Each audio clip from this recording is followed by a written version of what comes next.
everyone, and welcome back to another episode of Let's Talk Real. I'm your hostess, Mayini, and here with me is Kelly, our loan officer. How are you, Kelly? I'm great. How are you? Very good, too. And today we have a very special guest. Billy Zerillo is here to talk with us about our topic of the day, which is financial freedom, building a secure retirement. We're very excited to share with you. How are you, Billy? Good. Thanks for having me on. I really appreciate it. Awesome. Thanks for being here. We're very excited to learn more about you, about your company, and what you can do and how you can help many people out there with their retirement plans. But we always like to start first with the myth of the day, which is going to kind of brings us right into the topic anyway. So the myth of the day is the financial planning is only for the wealthy. I'm going to let you take away on this one and tell us why this is the myth.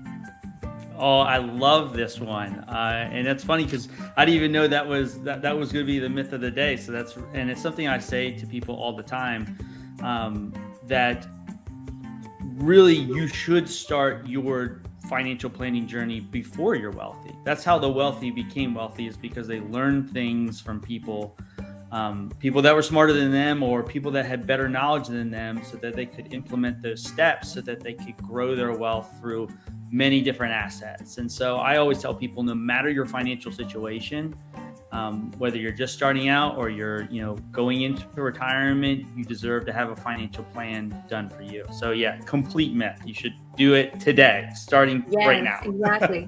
Planning is what makes it happen, right? So there's no such a thing like you have to have money to get started. You just need to plan to secure the money to grow and build that wealth for the future.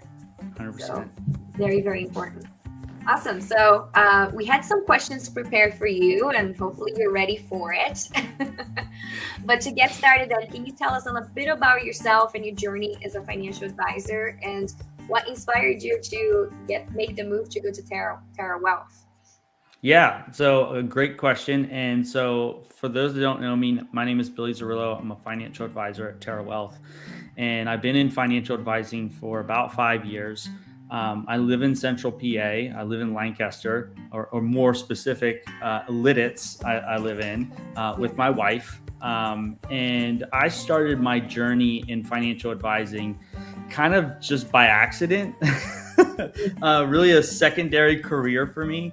I grew up in the industry of hospitality management, and so people were always a passion of mine. I always enjoyed working with people, learning about their stories, learning about how I could help them and improve, and just maybe improve their day a little bit. And I kind of fell out of love with that industry. I was kind of bouncing back and forth through different things. And I remember sitting down with a financial advisor and just kind of getting everything out there, and just kind of getting everything organized and getting a lot of clarity on our situation, and just remember feeling that sense of relief. And I remember walking out of the office, and my wife turns to me and she gives me this look, and I was like, what's up? Like, that was really awesome what that guy did for us. And she goes, you could do that. And I was like, I could do that? What do you mean I could do that? She's like, financial advising is a learnable skill, right? You can teach people numbers and the processes and how you do things and, compliance stuff and all that. But what you can't teach is how you interact with people, how you connect with other people. And so she told me to go back in there, and I went back in there and said, what do I need to do to get licensed? And here we are 5 years.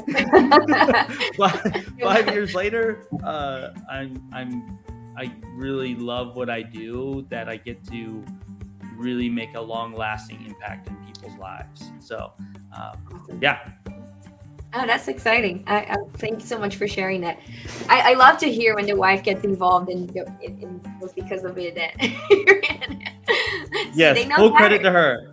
I know, right? You do credit when it's due. Patty, do you want to make the next question? Sure. Yeah. All right.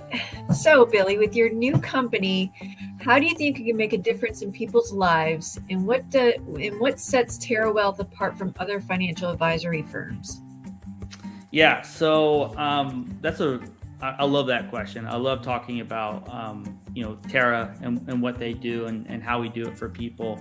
And the biggest reason that I really looked at Terra was it was a company that was built by advisors for advisors, right? So it was built by people that had been in the field, right? That know what it's like to help people, that know what it's like to sit across from a table and talk to somebody about all their finances, right? And let's be honest, like that is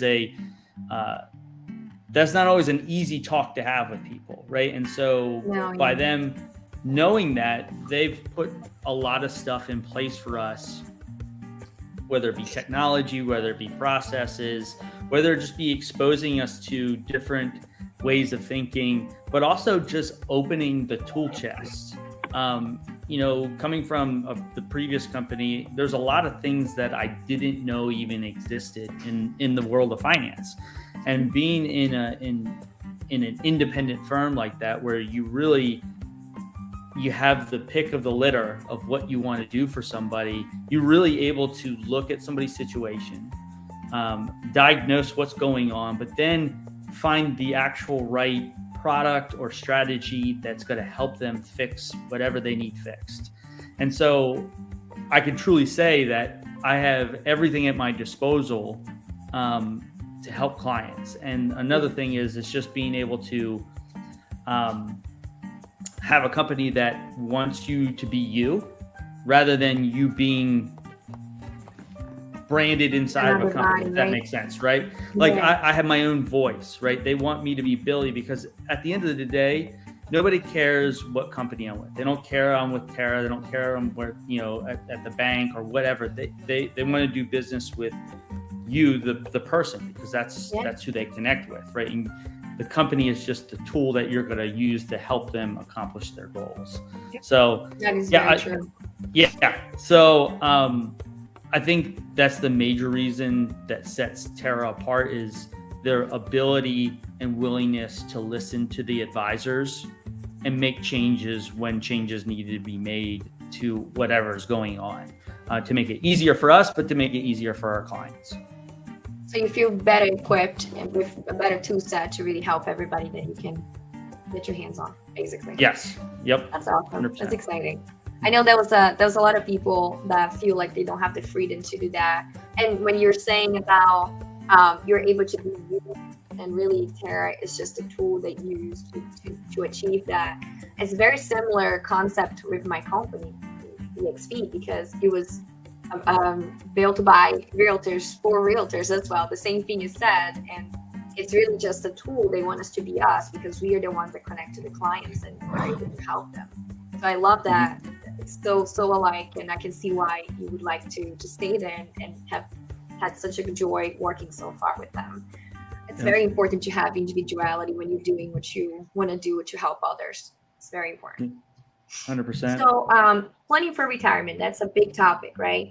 It's a significant concern for a lot of individuals nowadays. What are some essential steps that people should consider when they are creating a retirement plan? Yeah. So I love that question, right? Because it is a subject that we need to talk about. I mean, the gap is only getting bigger from where people are to where people need to be. And with everything that's going on in the world, with the prices and inflation and stuff like that, it's more important than ever to have these conversations.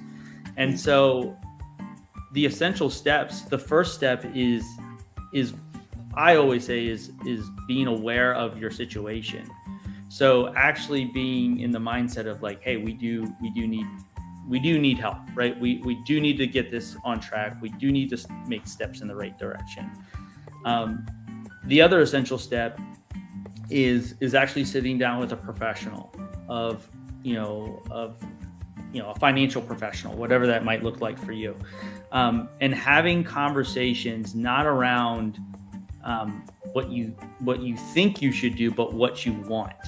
A lot of people always will tell me, well, I'm going to retire at age 67, right? I'm going to retire at age 68, right? But what does that really mean for you? Is that because what society tells you need to do, or is that what you want, right? What are the things that you want in your life?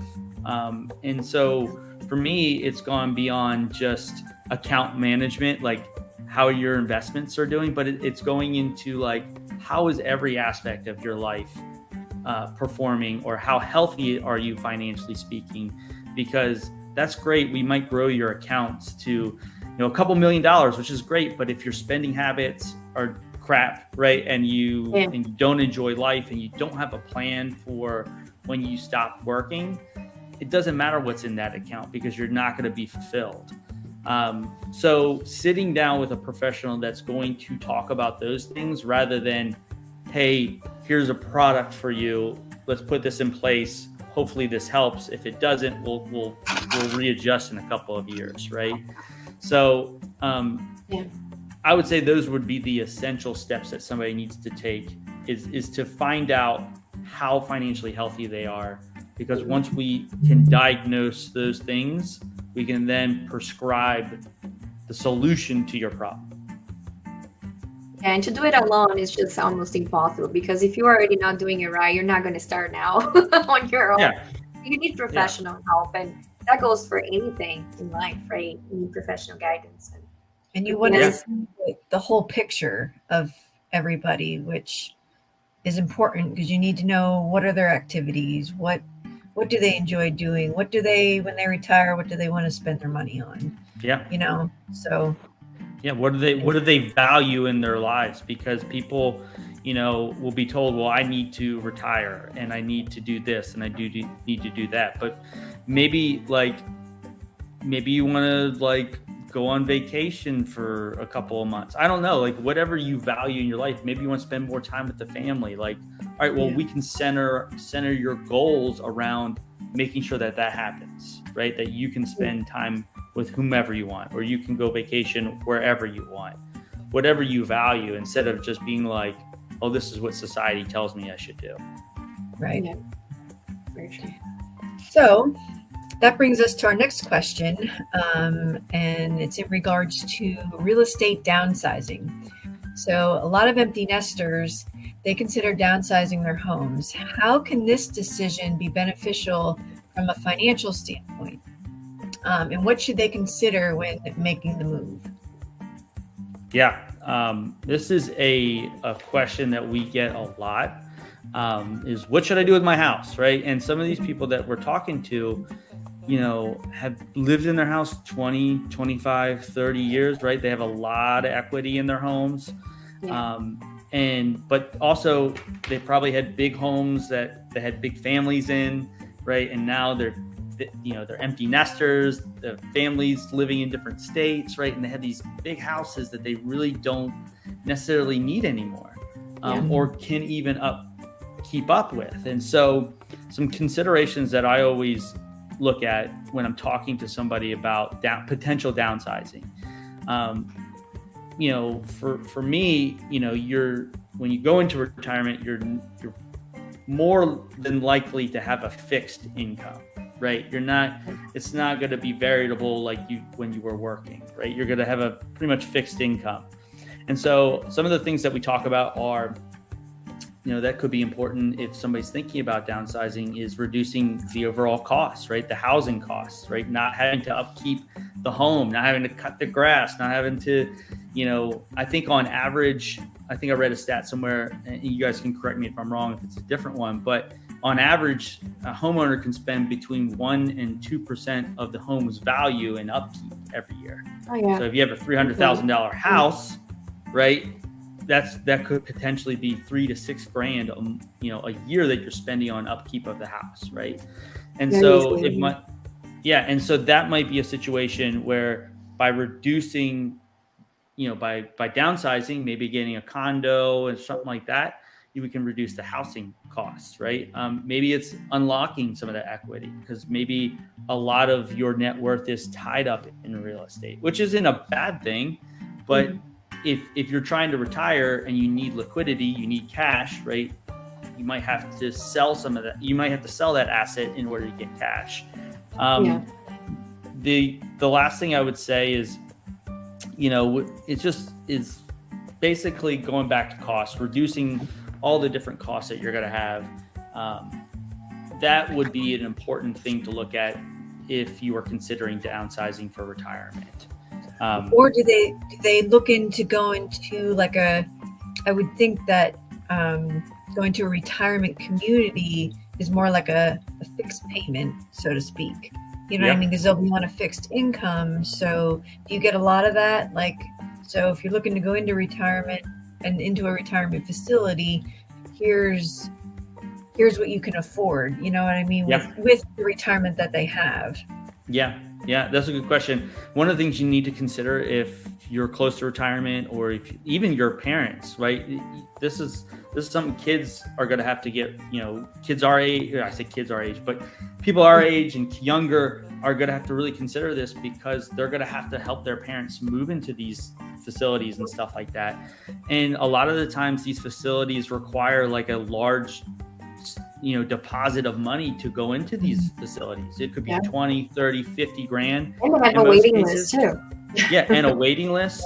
And so, that might make sense to sell the property so you can get the equity so you can get into one of these facilities. Or, there's 55 and up communities all over the place, right? Some of these are smaller homes, more manageable, right? But now you got to get into a different home. So using some of the equity in your current house, right? You can use to maybe buy a smaller property for yourself. Yeah, and I have tons of clients on that realm, on that situation, right? Because after I got certified as a senior real estate specialist, I ended up having a lot more senior clientele coming, and some of them are on a waiting list to get into a community. So they're basically waiting to be called. They're going to sell their house, do the down payment on this community, and do the monthly payments required, but selling their property at that point. Some of them, they maybe have either paid off the mortgage, or they may have a very small mortgage, so they can actually purchase a smaller property cash, not have any mortgage at all, and then their retirement is really just towards enjoying retirement, right? Going to a 55 plus community that has the conveniences, that have all the maintenance pretty much taken care of for them. So there are ways to enjoy retirement and not have to be worried or concerned about finances, but you do have to do that ahead of time. You have to plan ahead of time and know exactly where you're going, how much you're going to need, what's the plan of action for it. Even if it needs to happen 20 plus years before you retire, you do have to have some sort of planning. But I'm sure you can help people that maybe didn't have any planning and about to retire. You probably can still help them, right? Yeah. It happens all the time, right? Somebody comes to me, they're 5 to 6 years out of retirement, and they want to know, the question they want to know, or the question they want answered is, am I gonna be okay, Billy? Like, am I gonna be able to have like a retirement? Like, am I gonna be, or living paycheck to paycheck? Like, what is that gonna look like for me? And so even if you're sitting down with somebody, I mean, even if you're like, I haven't sat down with anybody, like, that's why I say, like, it's always better just to sit down and see where you're at, so that we can make a plan for what the future might look like. Yeah. Planning is everything. Lancaster is like one of the top places, I believe, in the United States to retire to. That is like a fact. It's close to the number one. There's a lot of retirement facilities in Lancaster County. My husband's company built several of them, but I know that is like a thing. It is a thing, actually. If you look at the top 50 cities to retire at, Pennsylvania pops up probably about 5 times. It's 5 different cities, and it's all nearby us here, like Bethlehem, Lancaster. There's some other areas, but I was actually surprised. It was Harrisburg, York, Lancaster. Oh, York popped up. That's true. I was like, wow, York. Bethlehem popped up. Surprised. Yeah, there was like 4 or 5 that popped up that were from Pennsylvania. Yeah, I saw Bethlehem and Lancaster for sure, and I was like, wow, that's cool. Yeah. I think actually Lancaster was number 1. I believe it. Oh, really? Yeah. It was. And that does not surprise me, because there's so many facilities, like hospital facilities nearby. Oh, I think we lost him. Oh, he's gone. No, he will come back. Billy, where are you? There he is. He's coming back. Oh. I think. There you are. Billy? Can you hear me? Connection issues. Yes. Okay. There he goes. But yeah, so that was very surprised with Pennsylvania popping up on the top 50. But I do see that on a daily basis. People are moving to Pennsylvania for many different reasons, but also for retirement purposes or getting to be close to family, or because they want to pay lower taxes. Cost of living is more reasonable. Houses are priced better. So there's many different reasons why people decide to come to PA, which is exciting. Yeah. See that we're in the right place. That is true. Exactly. So did you want to share something with us now? I know you had some sort of breakdown you wanted to do. Do you want to do that now? Yeah, sure. That's fine. Okay, so I'll pop it up here for you. Okay. Yeah, so all right. So I wanted to did you have a question, or did you want me to just break it down for Yeah, you? just go for it. Yep. Okay. So going back to the topic where I talked about financial health, how financially healthy is somebody? And these are one of the tools that we can use at Terra. And this is a program that I use. Is called Elements, and it's essentially a health assessment for your finances. And so I use this tool all the time to answer people's financial questions, because what I have found in my travels is that most people don't wake up wanting a financial plan. Most people wake up and they say, I have a very distinct financial question. Do I downsize for my house? Am I going to be okay? Should I save for my kids' education? Should I save for this new car? Right? Those are the types of questions that people come to us with. And then we use this program to help us assess their overall financial health. So, so just to break it down for you, each one of these elements makes up a certain portion of your financial health. So, for instance, in the corner over there, the green, the TT, which is called total term, that's a measure of your net worth and how long you can live off your net worth based on your current spending. So if this was one of you and you said, Billy, am I okay? Right? Am I going to be able to retire? Right? I would look at that number and I would say, based off your entire net worth, so that's your everything, every asset that you own, right, minus your liabilities. So liabilities for everybody is, all the things that you owe, right? Like maybe your mortgage, maybe it's a car, right? All those liabilities against you. And I would be able to tell a client, hey, based off your numbers, you could live 9.5 years. So 9.5 years off of all your assets. So if you're somebody that's approaching retirement, that's a really low number, right? That's something that we really need to address really quickly. But if you're like one of us, right, we have a couple of years towards retirement, I would say, hey, that's a pretty healthy number, right? We have a positive net worth. And really the goal there is to just increase that every year, right? And how do we increase our net worth? It's by buying assets, right? Like a business, real estate, qualified, which is like retirement, your 401k, stuff like that. And even the cash that you have on hand, which is what I call liquid term. So all the cash like assets you have.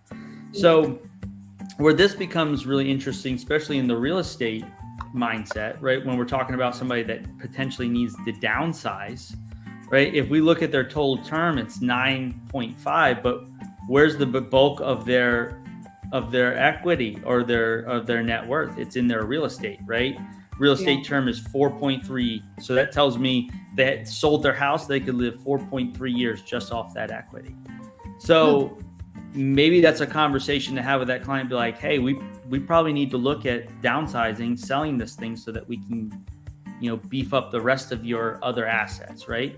But on the flip side, if I know we're not specifically talking about rental properties, but if this was a person I'm sitting down with and this is rental properties, right? I know the majority of their net worth is tied up in real estate, but those are all cash flowing assets. So that's a different conversation at that point, right? But being able to look at that number and say, okay, what does this mean, and how does it how does it fit into what your overall goals are? A big term that I always look at to make sure somebody's financially stable is my liquid term. That's all the cash that I have on hand. So that's, savings accounts, that's any asset that you can sell pretty quickly, within a couple of days and have cash for. And that just simply shows me, hey, like if an emergency happened, how long could you live off all your cash like assets? Well, in this case, it's 1 month. That's probably not a really healthy number. I'd like to see that 3, 6, even a year. So like a 0.3, 0.6, a 1 in that case. But just understanding that if somebody says, hey, I don't feel financially secure, it's probably because they don't have enough emergency funds saved up, right? So makes sense. Another place that's really important for, especially as we retire, is that middle row. And that's the question that helps me answer the question, how wisely are we using our income? Most of us aren't using our income very wisely, right? It's just going all different types of places. So there's 4 key areas that we look at. So there's taxes. Unfortunately, we can't do a ton about taxes. We can reduce some of them, but we can't do a ton about it. But your debt rate, right? For a mortgage, that's probably really important to understand, right? What's your debt to income ratio?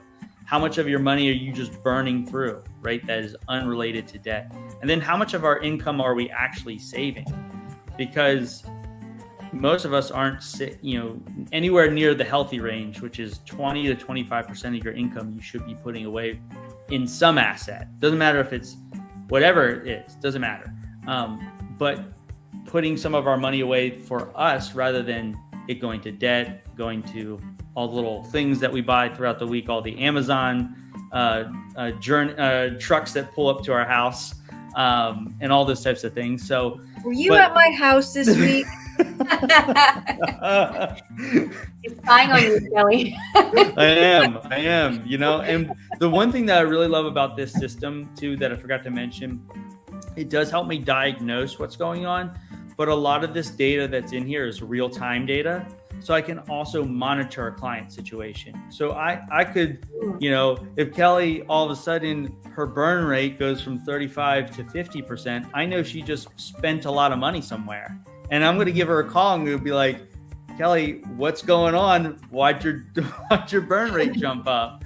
And she's going to be like, oh, you saw that, right? 'Cause that's a real conversation I've had before with a client. Oh, wow. So just, by the way, is like, the system lets me know when numbers get really out of whack. But what I love about that is that we can get in front of that, right? Maybe it's a one-off thing, right? The hot water heater went out and I had to spend some money. Or it might be a spending, it might be a new habit that's forming. And so if I can get in front of that and help that client readjust the ship, so to speak, we can get them back on path instead of waiting six months to a year when we have our meeting and be like, oh, what happened? Like everything's already happened. I can't fix the past.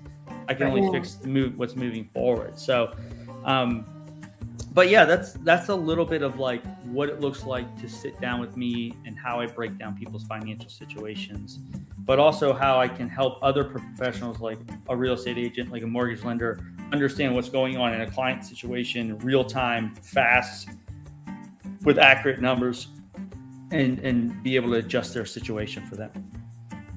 I love that. That's very, very interesting that you actually able to see that live. I feel like it's almost like, oh my goodness, I gotta really watch it. It keeps the person on her toes too, right? Yeah, no, it does. It does. Because Billy's gonna see it. Yeah. Or like I'll have married couples. They'll be like, I told so and so like you were gonna be calling because we spent this money or our savings went down or something like that, and sure enough, within a couple of days, I give them a call. I'm like, hey, how's everything going? What's going on? Anything new? So, I know you did something, but I'm just asking. I'm asking politely, so you'll tell me instead of me having to tell you what I already know.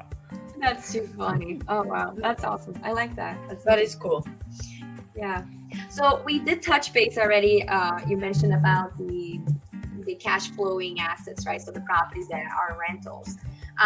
So how would you advise these clients to have this cash flowing, properties, to leverage these properties effectively and, in order to have a better retirement moving forward? Yeah. So I'll give you a client example, right? And then I'll also go into a couple of things that you need to pay attention to. So I have a client who came to me, and they own a business, and they asked me, hey, this property came available across the street. We would like to buy it. Do you think it's a good opportunity for us? And looking at the data, right, looking at their numbers and where they were at, and just knowing where they were at in their business, they're a growing business, so they're just starting out. So there's a lot of, ups and downs, just like with any business, right? Yeah. When you first start off, you had your ups and downs, and, they were stressed out about a couple different situations and stuff like that. And, I told them, I said, after looking at all their numbers, I said, based off, your liquid term score, which is where we need to be for financial security, a couple other things, your debt, your spending, stuff like that. We really need to get all that stuff in line before you really, you're trying to grow this business, and then you're going to add this on as well. You might be stretching yourself too thin, and then is the cash flow that you're going to be getting for that, because they're like, oh, well, we're going to renovate the building a little bit and stuff like that. I'm like, all that stuff adds up. Yeah. And you might be stretching yourself too thin. So, personally, in my professional opinion, is that you're not ready yet. You will be, but just it might not be the best timing right now for you. And it's not that I don't want them to have that property or spend money or anything like that. I just don't want them to be in a situation where they get stretched really thin, the business suffers, family suffers, all those things start to suffer just because they wanted a little bit of extra cash flow that maybe if they got everything else in line, maybe they don't need that cash flow right now, right? So it's about having those real conversations with people and saying like, hey, does this property make sense for you? Like, are you in a secure financial situation where, I even asked them, I said, all right, we're the budget's a little thin right now just because you have all these things going on.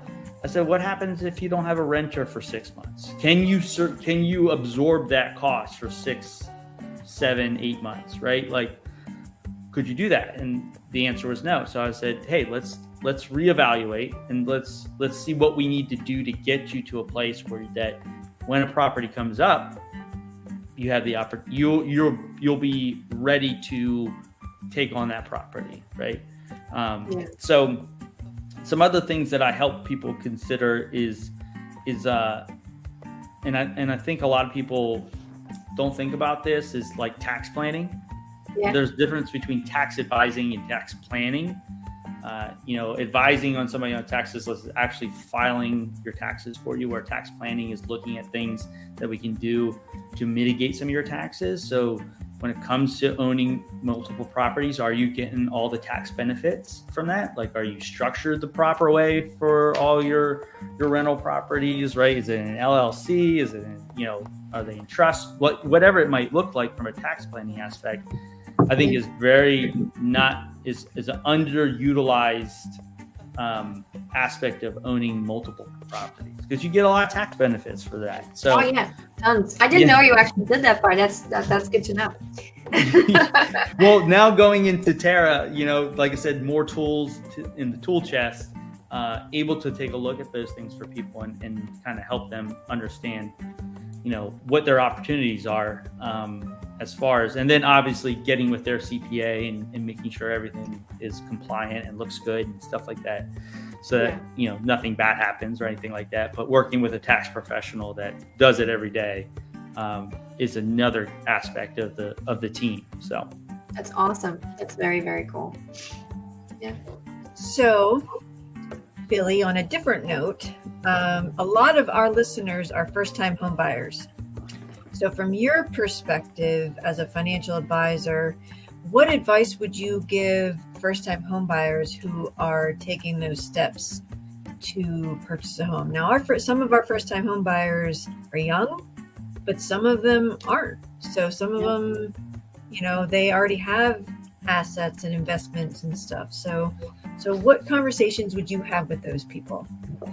Yeah, it is often like when I sit down with somebody and I ask them, why are we here? Like, why are we talking today? Right. That's usually the first question I ask people, and they start to tell me their goals. Right. And like 9 times out of 10, there's always a goal of, I want to own a property, right? Or I want to have a house, or I want to, is first, especially for first time home buyers. And so the conversation that I have with them is save. Yes. Yes. It goes back to that question of how wisely are we using our income? It always goes back to that. And I ask them those questions, about their debt, how they spend their money. Do they budget? And people give budgeting a bad rap. Like that, you think it's like because you're being punished, budget is a punishment. But if you look at any super wealthy person, they all know where every dollar is going. They know where it's going, when it's coming back. They know all that stuff. But the people that don't budget, that's where things get out of whack, because you're not aware of where your money is going. And so really, when I'm sitting down with them, we live right there. We live in those 4 elements that I showed you: the burn, the debt, how much of your income are you saving, and where you're saving your money, right? Some people will be like, oh, I saved 20%, but all 20% is going towards retirement. It's like, well, you don't have an emergency fund. You want to buy a house, but you have, nothing saved for that, right? You're going to have to buy new furniture, right? You're going to have to do all these things to the house. You're going to want to paint, all this other stuff, right? You don't have anything saved for that. So what are you going to end up doing? You're going to end up using a credit card. Now you're going to go into credit card debt. And now 3 years goes down the road, you're $15,000 in credit card debt. And now we're in a really bad situation, right? But if we can get in front of that and say, if we can make these numbers look really healthy from the beginning, when they're ready to buy, right, when it's the perfect time for them, they're not going to have any stress when it comes to money. They're going to be able to enjoy that experience, right? Going and looking at all the houses, driving around, and just being on it all and just experiencing, because that's how my first home buying experience was very like laid back. It was amazing. But then I know people that had tough first experiences just because like they were trying to get to they were basically not ready, and they were trying to get to the finish line, and it was like they were dragging, right? Because everything was going wrong, right? And so we have a lot of those people. Yeah. Kevin and I stress so much about coming to us sooner rather than later, because we can help them to the best of our ability to prepare to get to that point, and then be well prepared as a buyer and position themselves for success. Because if they just come to us and they're like, I want to buy a house tomorrow, but they have no money. They have no money. They have no credit. Right? So it becomes already a stressful situation or a relationship from the get-go. Of course, we're still going to help them, but they might need more time. And sometimes that's not what they want to hear. So if it's coming to us ahead of time, it's better. And that's a big problem, is people don't understand that. Like they think, oh, well, I have $2,000 in the bank, I can go buy a house. Well, maybe you can, but most likely not. We try to make miracles sometimes, and we do. But it's a tough happen. It has happened. But it's, the people who don't need to speak with somebody like you. Like that's a good referral source for us, for somebody like you to be like, okay, well, because they always tell her something different than they tell me. Then I always call her and be like, so they're not where they told you they are. Yeah. So that's why, that's why we asked this question is, how do you work with people like that, whether it's a young couple or an older couple, because there's a lot of older couples that still don't understand how to save planning. So financial planning is saving to purchase a home in a lot of cases. So but I have another question from you in the same sense. It's not on our list, Nini, but I think about this often. Okay. Because I worked in the investment world for about 6 or 7 years. And, when I came back to mortgages with refinances, I feel like a big referral source for you guys is people refinancing. So people who have equity, they've been in their home for a little while. And I don't come across this very often from referrals from even like my advisor that I work with, but I feel like when people are in their home for a while and they refinance, that frees up money to them so they refinance, and in most cases their payment is lower. We can usually get them into a shorter term. Their payment is lower. Then they have that extra money that they can use to put into retirement. I feel like that is like a whole plan that, and I've spoken to people about it when they're refinancing. Many times I'm like, well, if you refinance, you can put that extra money that you're not paying on your mortgage anymore into your retirement. Is that a thing? Like, I talk about it all the time with refinance. Yeah. Of course, we don't have many refinances right now because rates are higher, but when we did, no, it is a good, it's something that I think, like, as a financial advisor, most people just think I help them with their investments. And going back to it, like, especially your question, like, we have a whole month dedicated to like looking at your mortgage statement. Like we do that because it plays a major role in your finances. And so that's a perfect time to be like, when's the last time we shopped this, right? Or when's the last time we took a look at, is there something we could be doing better here? And that's, for me, is like, how do we optimize every aspect of your financial life? And so it's not just about talking about those things, but like going back to what you said, you can put it back into retirement. You could put it in a high interest earning account where you could have then like a midterm bucket, right? Where if you want to go on vacation or you want to get a new car or something like that, you have money set aside for that. Or it might be another way to increase your net worth is by decreasing your liability. So, some people, it's a great opportunity to get, maybe eliminate a student loan or maybe eliminate some other type of credit card that's really just bringing you down. Because like, if you can free up a student loan or a credit card, that could be a couple $100 a month that you just freed up, right? So there's $300-$400 that could be going into a savings account or that you could be using somewhere else, right? More effectively, because ultimately what it comes down to is that the number one asset that you have in your life is your ability to make income. Like, that's it. Like, that's how you buy assets. That's how you get rental properties. That's how you get a house. That's how you get a nice retirement, a new car, whatever the asset might be. Like, it comes to your income. So if you're not spending it wisely, expect not to have a high net worth. Right. Yeah. Okay. Yeah. Now you have a few years under your belt now with financial planning, helping people, across Pennsylvania and maybe even other states. I don't know. But you have a really core, like, special story of one of your past clients to share with us, where maybe you helped them achieve their retirement goals, or maybe they had a vision for real estate investments that you were able to support them. What would be like one story that you would like to share? I bet you have many, but yeah. I mean, I have one about real estate, but I also have one that just kind of sticks out with me. And it was right when I was first moving over to Terra, getting used to using the elements and stuff like that. Yeah. And I remember, and like I said, my mindset was starting to shift of like, hey, I'm just not collecting assets, right? Like I want to help people get financially healthy. And I remember sitting in front of this potential client, right? And being able to, they had an advisor who was their CPA, right? All tied up in one. And they owned a business, and they asked me a question. They said, if you can answer this question, we'll go with you. Right. So a lot of pressure, you can answer this one question, we'll go with you. Right. And they said, we own a business, right? And we need to know, does it make sense for us and they needed a new vehicle for their business, a new truck. Right.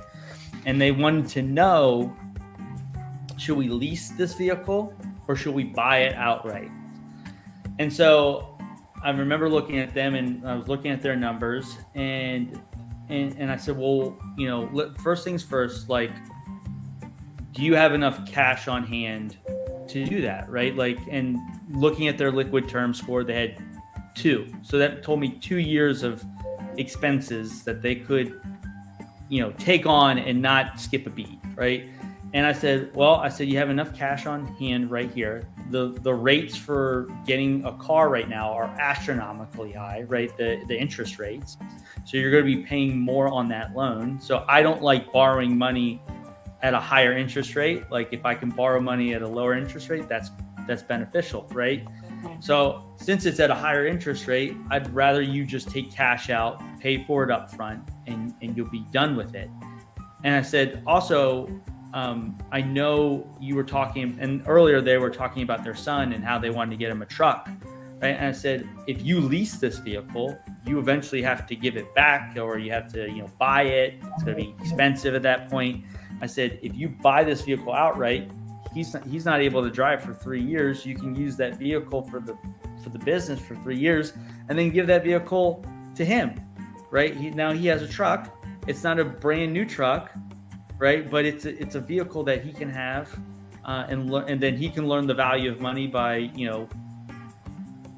by not having to buy a brand new vehicle for him. And so they literally sat back and looked at me, and they're like, "That was a really good answer."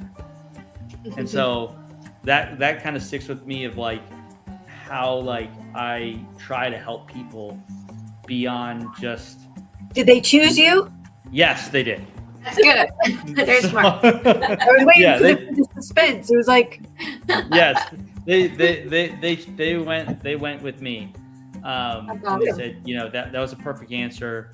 That's what we were kind of leaning, but we just needed that confirmation that we were making a good move. And so being able to tell somebody like, hey, like, you're making a good move, or in the other case, the real estate, right? The one story I shared before, like being able to tell somebody like, maybe that's not the smartest move, right? Yeah. Yes. Right. Like, yes, you could probably afford this property and you could probably make it happen, but it's going to be super stressful on you. And is that stress worth the level of income that you're going to be bringing in? And, the answer for me was no. And they really respected that, right? He was like, I'm glad that you just weren't just a yes person, right? Like, you told me what I needed to hear. It's not what I wanted to hear, but it's what I needed to hear. Yeah, and sometimes that's why you're there as a wealth management advisor, is to really advise them on the best way or approach they need to do. And it's not always about just putting money into an investment account. It's about understanding what that person's needs and wants are, and making it the best routes to get there, even if they are not happy with what route it's the ideal one. In this case, that they wanted to invest and it wasn't the right time. So I love that. Yeah. Yep. Mm-hmm. Well, do you have any more questions for him, Kelly? I don't. No? I don't. Let me just double check. We didn't get any questions here. Nope, we're good. So thank you so much for being here with us and sharing so much good information about you and what you do and about your company. So very excited to have you here again. I know I was on your podcast a while ago, so now we're trading places. That's awesome. I love it. I love it. Well, thank you so much, and thank you, Kelly. Hope you guys have a great day, and thank you so much for everybody that has been watching. Yep. Thank you. Bye, everybody. Thank you, guys. Bye.